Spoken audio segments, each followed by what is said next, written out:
Il y avait une intention, Dr. Penfield, de savoir quelle était la relation entre le cerveau et l'esprit, pas au point de vue religieux, là, mais au point de vue intellectuel, hein? The mind. Hein? Alors, lui, il croyait formellement qu'il pouvait arriver à une connaissance de l'esprit par l'étude de la neurologie.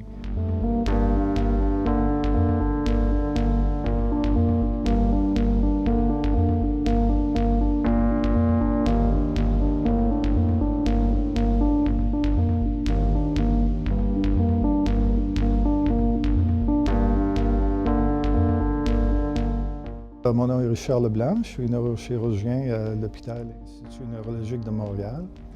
J'ai fait mon entraînement ici depuis 1978 à 82 et subséquemment, j'ai pris une position ici comme neurochirurgien et comme chercheur médecin. Présentement, je suis professeur titulaire à l'Université McGill dans le département de neurologie et de neurochirurgie. Le volume proportionnel qui est alloué par le aux fonctions qui nous rendent humaines, la reconnaissance du visage, le fonctionnement du pouce. C'est toutes des choses qui sont uniques à l'homme. Et pour lui, c'était un reflet que dans le cerveau, de la même façon qu'il y avait des éléments physiques qui pouvaient être identifiés, qui nous séparent du reste de la création, il pouvait aussi y avoir la réponse à qu'est-ce qui nous rend humains au point de vue de l'esprit. Alors, quand on pense à l'esprit, on pense à quoi? On pense du langage, on pense à la mémoire, on pense au raisonnement, au jugement, etc. Pardon? L'affectivité, oui, les émotions. Donc, tous ces attributs-là se retrouvent dans le cerveau. Et ce que lui recherchait, c'est qu'est-ce qui les unit, qu'est-ce qui les fait travailler ensemble. L'affectivité et puis la connaissance. Comment est-ce que... Parce que souvent, notre affectivité, nos émotions vont affecter notre comportement qui peut aller à l'encontre de même de nos connaissances. Hein? Les émotions peuvent prendre le dessus et vice-versa. Alors, identifier les endroits où chacun de ces aimants-là se situe, il a fait ça. Mais il a toujours voulu identifier qu'est-ce qui était spécial, qui les unifiait dans un tout, qui est la connaissance de l'homme lui-même. Bonjour, je suis Adrien Perrache, professeur assistant à l'Université de McGill depuis un peu moins d'1 an. Alors je suis chercheur en neurosciences et en général, on dit plus précisément en neurosciences des systèmes. C'est-à-dire que j'étudie comment les réseaux dans le cerveau vont traiter l'information sensorielle et vont guider le comportement. C'est relier comment ces réseaux sont connectés et comment les neurones de ces réseaux-là traitent l'information. Après, plus précisément, aujourd'hui, nous au laboratoire, on s'intéresse au réseau de la navigation spatiale. C'est-à-dire comment on s'oriente dans l'espace. On s'oriente aujourd'hui de façon assez naturelle, inconsciente, et pourtant énormément de neurones sont impliqués dans ce processus-là, c'est-à-dire savoir où on est à un moment donné, savoir d'où on vient et savoir où on va. Et c'est en fait un processus extrêmement complexe dans le cerveau qu'on commence tout juste à comprendre. C'est assez intéressant, il se sert de mêmes informations qu'un GPS, c'est-à-dire il se sert à la fois d'une boussole, on a une boussole dans le cerveau qu'on étudie aussi, en fait très profondément dans le laboratoire, c'est un des thèmes primordiaux du laboratoire. Il prend aussi en compte la vitesse de déplacement, il prend en compte la position, pas des étoiles, mais des indices visuels dans l'environnement et il intègre toutes ces sources d'informations pour orienter l'animal, ou en tout cas s'orienter lui-même. Le Dr. Penfield était un neurochirurgien de grande renom avant sa venue à Montréal, malgré son jeune âge. Il avait travaillé avec 2 prix Nobel. Il a ensuite pris une position comme neurochirurgien à l'Université Columbia à New York. La raison pourquoi il est venu à Montréal, c'est que le professeur de chirurgie à McGill à ce moment-là, Dr. Archibald, avait comme philosophie que si la chirurgie était pour progresser, il fallait que les chirurgiens s'impliquent à un niveau académique plutôt que simplement s'occuper de faire la chirurgie comme il l'avait appris. C'est le trait qu'on a fait miroiter devant Penfield, c'est que s'il venait ici, le professeur de médecine lui donnerait l'espace de laboratoire pour faire ses recherches et le professeur de chirurgie lui donnerait le temps opératoire spécifiquement pour faire la chirurgie du cerveau, ce qui était très rare à ce moment-là. Alors, il est venu au début à l'hôpital Royal Victoria et c'est en 1928. Et dès le début, il a développé un intérêt pour la localisation des fonctions cérébrales.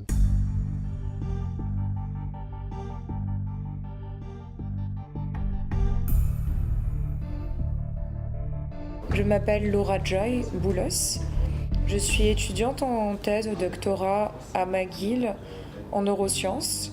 Et en fait, je fais un double doctorat, donc un diplôme en co-tutelle entre ici et l'Université de Strasbourg. Et forcément, ce qui m'a amenée ici, c'est en très gros, très global, le rayonnement du Québec dans le domaine des neurosciences. McGill a un vraiment très bon programme en neurosciences qui s'appelle d'ailleurs Integrated Program in Neuroscience. Donc intégré, c'est littéralement que ça intègre différentes disciplines, qui a une ouverture, une diversité très intéressante. C'est un programme assez jeune qui a 8-9 ans aujourd'hui, qui a été monté par une directrice qui avait du poids, qui s'appelle Joséphine Albantoglou, qui est aujourd'hui tenue par Joe Rochford, qui lui aussi a des épaules pour porter ce genre de projet. Et c'est le plus grand programme en neurosciences au Canada. Donc déjà, ça donne une importance, ça donne envie de venir ici, à part la renommée de l'université, je veux dire. Et puis je pense que comme j'étais en France avant, je pense que pour les Français, il y a un rayonnement différent. C'est l'Amérique du Nord, les neurosciences vues par la perspective d'Amérique du Nord, mais avec un rapprochement européen. Donc même en neurosciences, on sent ce mélange québécois finalement. Parce qu'en recherche, même en France, il faut publier en anglais, donc faire beaucoup en anglais. Mais bon, quand on est francophone, à la base, on continue de réfléchir en français. Donc pouvoir écrire en anglais, mais réfléchir avec ses collègues en français, avoir ça ouvre des portes dans les langues, mais même dans la structure du cerveau, parce qu'il y a des mots, des nuances, des idées qu'on ne trouve pas dans une des deux langues, puis on se rabat tout de suite sur l'autre, ou on trouve dans l'autre. Alors, il est venu, mais il a aussi rencontré ses collègues francophones à l'Université de Montréal. 3 grands neurologues qui ont fait leur entraînement à Paris, avec des grands neurologues français. Donc, il voyait la possibilité de l'intégration des deux solitudes, les deux systèmes. L'approche française qui était basée sur une étude très rigoureuse, sur une analyse de la pathologie et de la clinique. Alors, on étudiait les patients qui avaient certains problèmes, par exemple la sclérose en plaques, et on pouvait subséquemment faire une analyse à l'examen post-mortem des lésions qui avaient causé des symptômes de ces malades-là. Alors ça, c'était une très grande force de la neurologie française. Mais il y avait aussi l'aspect, que je dirais, anglo-saxonne et peut-être aussi germanique à ce moment-là, qui était plus physiologique, qui se basait plus sur des études en laboratoire, sur des animaux, par exemple. Et les connaissances qu'on avait à ce moment-là étaient transférées au niveau clinique. Donc, je crois que cet agencement de deux cultures a été très attrayant pour le Dr. Penfield. Et les gens qui sont venus travailler avec lui avaient la même attitude. C'est que s'ils venaient à l'Institut, c'est parce qu'ils voulaient avoir une carrière où ils pourraient contribuer à l'avancement de la science.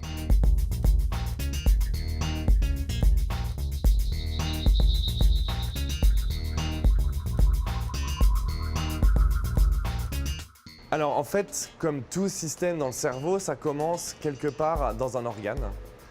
Il y a des gens qui étudient la vision, des gens qui étudient l'audition.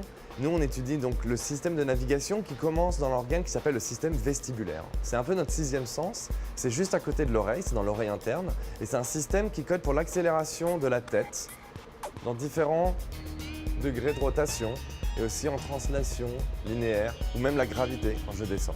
Et c'est une chose qu'on ressent.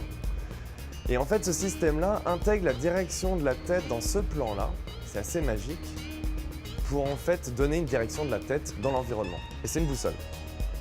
Donc ça prend plusieurs milliers de neurones, jusqu'à 4 ou 5 synapses, c'est-à-dire 4 ou 5 réseaux qui sont connectés successivement. Et une fois que la direction de la tête, donc cette boussole est mise en place, le système va utiliser cette information-là, l'intégrer avec les informations de vitesse, l'intégrer avec les informations visuelles, l'intégrer avec les souvenirs de l'environnement, parce qu'en général, c'est pas la première fois qu'on navigue dans un environnement donné, et va permettre au système de se repérer et de savoir où il est. Et il établit en fait, dans une partie du cerveau qui s'appelle l'hippocampe, une carte de l'environnement. C'est-à-dire des neurones, un neurone individuel qui va s'activer électriquement pour la position dans laquelle l'animal est ou même un homme est à un instant donné. Il code vraiment pour la position actuelle. Ce qui permet l'ensemble de ces neurones de former une carte, ce qu'on appelle cognitive, de l'environnement. Oui, donc déjà Penfield était neurochirurgien, ce qui forcément, par rapport comme en neurosciences, c'est vraiment un grand domaine. Il y a beaucoup de chercheurs qui parlent en termes de psychiatrie et neurologie, mais on peut aussi tout simplement aller dans un spectrum, enfin vraiment un spectre du coup, qui va du plus moléculaire, du plus petit, du plus fondamental, au plus intégré, qui se rapproche finalement de la philosophie, de la psychologie. Et moi je me rapproche quand même du volet psycho, qui s'éloigne à la base. On aurait tendance à croire que ce n'est pas ce que Penfield a fait parce qu'il était neurochirurgien, qu'il a commencé en travaillant sur les épilepsies qui sont très neurologiques. Mais finalement, il a quand même beaucoup travaillé sur la mémoire. Et dans ce sens, vraiment, mon travail se rapproche. La mémoire est un trouble cognitif. Et personnellement, je m'intéresse beaucoup aux troubles cognitifs, que ce soit la mémoire, l'attention, les facultés exécutives en général. Et dans notre labo, dans le laboratoire du professeur Kiefer, on se rapproche de ce volet, je dirais, qui est plus thématique que technique. Une des dernières thématiques auxquelles Penfield s'est intéressé est la mémoire. Mais sinon, les techniques qu'il a employées ne sont pas du tout les mêmes par rapport aux mêmes, ce qui est normal déjà. C'est des techniques qui remontent à un certain temps. Il a fait avec les moyens du moment. Enfin, il a innové surtout. Et en plus, je ne travaille pas chez l'humain aujourd'hui.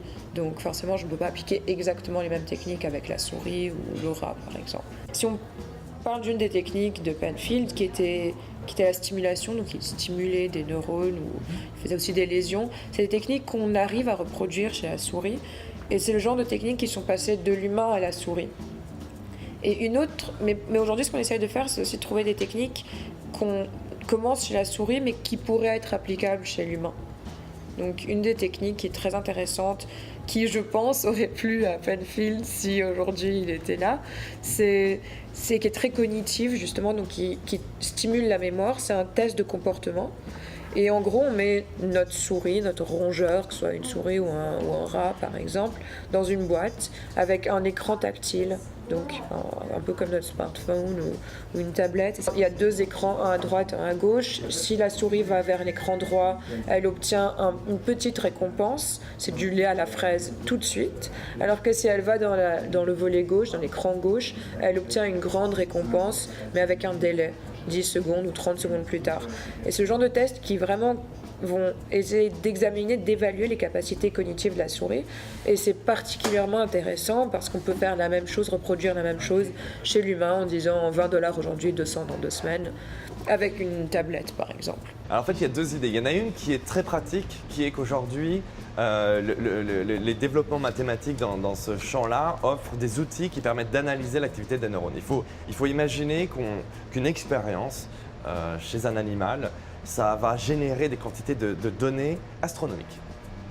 On parle de térabytes de data et on enregistre. Et la technologie avance à une vitesse folle. On enregistre de plus en plus de neurones, de plus en plus de signaux dans des comportements de plus en plus complexes. On le fait chez énormément d'animaux en parallèle ou même chez l'homme. Et à la fin, on se demande mais qu'est-ce qu'on fait de toutes ces données-là? Et très souvent, en fait, on utilise de bons vieux outils qui sont ce qu'ils sont, mais qui, en fait, ne donnent pas autant d'informations qu'on pourrait avoir. Et en fait, et ça ne fait que commencer l'exploration, c'est utiliser ces outils-là pour extraire du signal. C'est vraiment l'idée, c'est extraire du signal. Extraire ce qu'on pense est un signal qui est distribué à travers l'activité de tous ces neurones. Un neurone tout seul ne fait pas grand-chose dans le cerveau. Un cerveau humain, c'est 50 milliards de neurones qui interagissent, qui coopèrent, qui communiquent les uns avec les autres. Et c'est comment on extrait l'information qu'on pense être pertinente, qu'on pense être celle qui est effectivement utilisée par le cerveau pour guider le comportement ou pour traiter les informations sensorielles. Et on se rend compte que, effectivement, certains outils de machine learning arrivent à extraire cette information-là.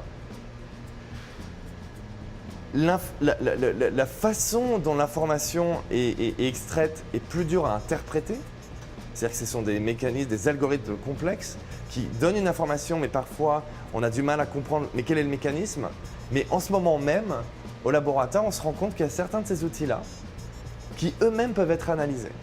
Mais au temps du Dr Penfield, la seule façon de le faire, c'était à crâne ouvert, le patient éveillé sous anesthésie locale, et en faisant une stimulation du cerveau pour identifier les endroits qu'on appelle éloquentes, les endroits qui sont responsables du mouvement des bras, des jambes, qui sont responsables pour l'expression du langage. Donc, à ce moment-là, la relation entre la structure du cerveau, l'anatomie du cerveau et la fonction du cerveau était très mal connue. Dr Penfield a rapidement vu que cette technique de chirurgie pouvait élucider cette relation structure-fonction. Donc, il a fait un effort de documenter les résultats de sa stimulation, au début par des dessins à main libre.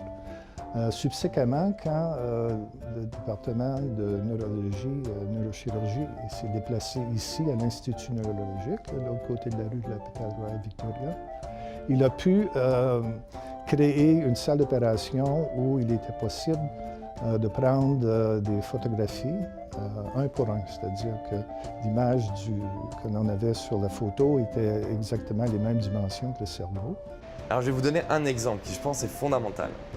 Penfield a établi, et ça a été une découverte majeure, une des premières cartographies fonctionnelles du cerveau. C'est-à-dire qu'il avait des patients épileptiques qu'il devait opérer. Et pendant l'opération, il réveillait ses patients et il allait stimuler électriquement différentes régions du cerveau. Et il s'est rendu compte que stimulant à un endroit donné, il allait évoquer un goût, une odeur, des mouvements des mains, des pieds. Donc il a réussi à établir une carte motrice et sensorielle dans le cerveau.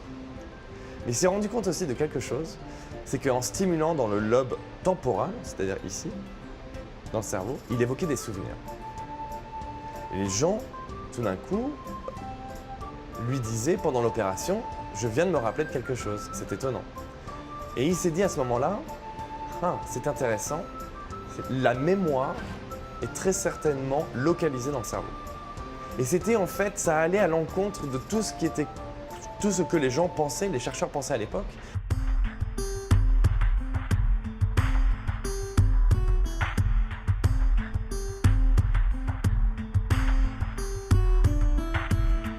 Ces 400 cas cliniques, au début, quand il était à l'hôpital Royal Victoria, il y avait plusieurs patients qui souffraient de tumeurs cérébrales.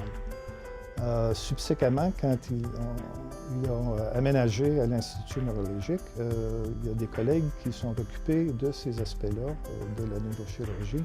Et le Dr Penfield a pu s'occuper principalement, je dirais, presque uniquement de cas d'épilepsie. C'est dans ce domaine-là qu'il a fait ses plus grandes découvertes.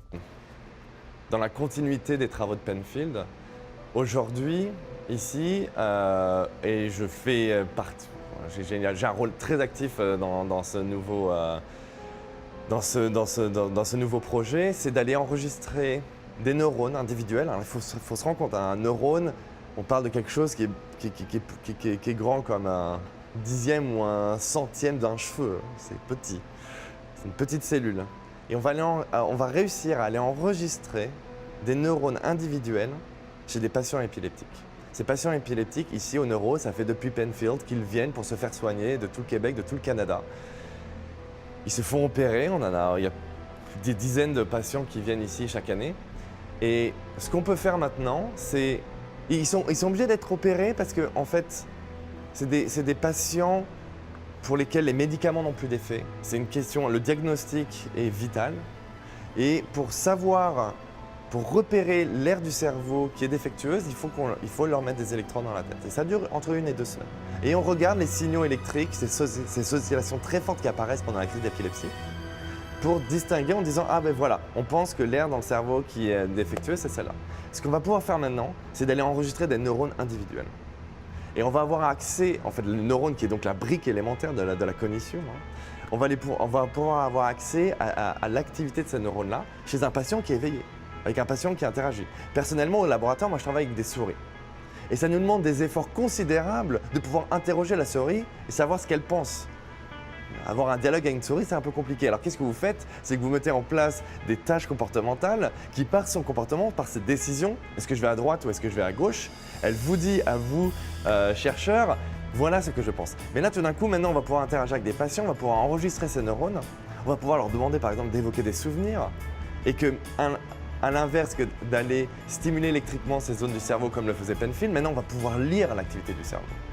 Et le lire dans le plus petit de ses détails, c'est-à-dire l'activité neuronale. Donc c'est quelque chose qu'on est en train de mettre en place ici et je suis très enthousiaste et très excité par ce projet. Quand ça a apparu, ça a été, comment dire, c'était une bombe. Ça a été reconnu mondialement. On est en 1950, hein?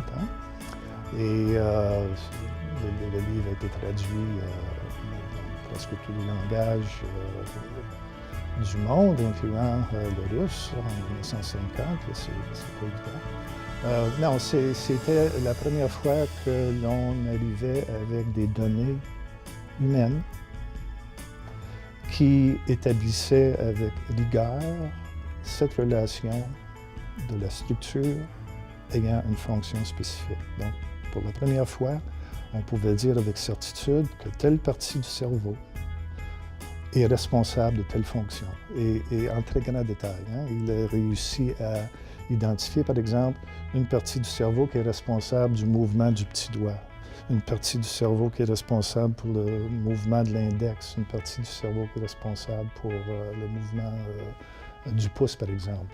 Ça a été une révélation de plusieurs aspects au point de vue physiologique, peut-être aussi au point de vue de l'anthropologie. En ce que la partie du cerveau qui est vouée aux fonctions du pouce, par exemple, est beaucoup plus grande en proportion que le pouce occupe au niveau du corps. Donc, le fait qu'on ait évolué comme on a évolué, c'est qu'on a un pouce qui peut s'opposer, ce que les autres primates n'ont pas. Et cette relation-là est parfaitement évidente, ce qui était complètement inconnu à ce moment-là.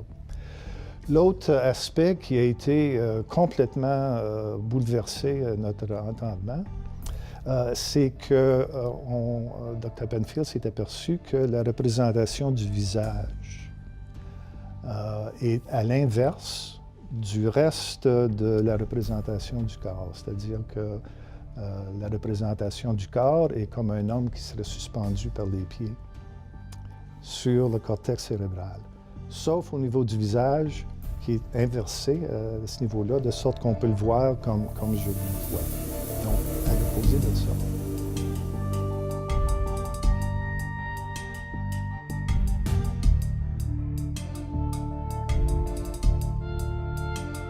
Je pense qu'il est nécessaire aujourd'hui de partager l'information. Toute l'information, on pense qu'on va avoir on pense qu'en tant que chercheur, qu'on se pose une question, on enregistre des informations et après on les jette à la poubelle. C'est la pire erreur.